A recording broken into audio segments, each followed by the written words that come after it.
بسم اللہ الرحمن الرحیم۔ زینب نامہ کے ناظرین و سامعین السلام علیکم۔ آج سے تقریباً 12 برس قبل ستمبر 2010 میں پاکستان میں سیلاب آیا تو اقوام متحدہ کی سفیر مشہور اداکارہ اینجلینا جولی پاکستان کے دورے پر تشریف لائیں تاکہ پاکستان کے لیے امداد کا تعین کیا جا سکے۔ واپس جا کر اینجلینا جولی نے اقوام متحدہ میں اپنی وہ رپورٹ پیش کی جسے پاکستان کی بہت جگ ہنسائی ہوئی تھی۔ اس نے اپنی رپورٹ میں لکھا کہ مجھے یہ دیکھ کر شدید دکھ ہوا جب میرے سامنے حکومت کے بااثر افراد سیلاب متاثرین کو دھکے دے کر مجھ سے ملنے نہیں دے رہے تھے۔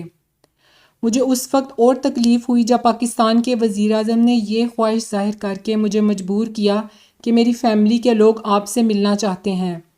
میرے انکار کے باوجود وزیر اعظم کی فیملی مجھ سے ملنے کے لیے ملتان سے ایک خصوصی طیارے میں بھر کر اسلام آباد آئی اور میرے لیے قیمتی تحائف بھی ساتھ لائی۔ وزیر اعظم کی فیملی نے میری دعوت میں کئی اقسام کے کھانے رکھے۔ ڈائننگ ٹیبل پر انواع اقسام کے کھانے دیکھ کر مجھے شدید رنج ہوا۔ ملک میں سیلاب کی وجہ سے لوگ بھوکوں مر رہے تھے جبکہ یہ کھانا کئی سو لوگوں کے لیے کافی تھا۔ ہماری ٹیم سے آٹے کا ایک تھیلا اور پانی کی ایک چھوٹی بوتل حاصل کرنے کے لیے لوگ ایک دوسرے کو دھکے دے رہے تھے۔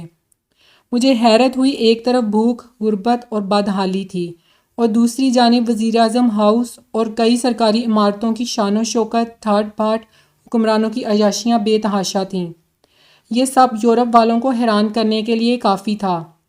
اینجلینا جولی نے اقوام متحدہ کو مشورہ دیا کہ پاکستان کو مجبور کیا جائے امداد مانگنے سے پہلے شاہی پروٹوکول، عیاشیاں اور فضول خرچیاں ختم کریں۔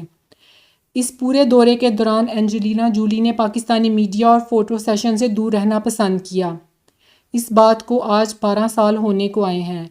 اس رپورٹ سے پوری دنیا میں پاکستان کا وقار مجروح ہوا تھا، مگر ہم آج بھی اسی روش پر قائم و دائم ہیں۔ آج بھی سیلاب کے دوران وہی صورتحال ہے۔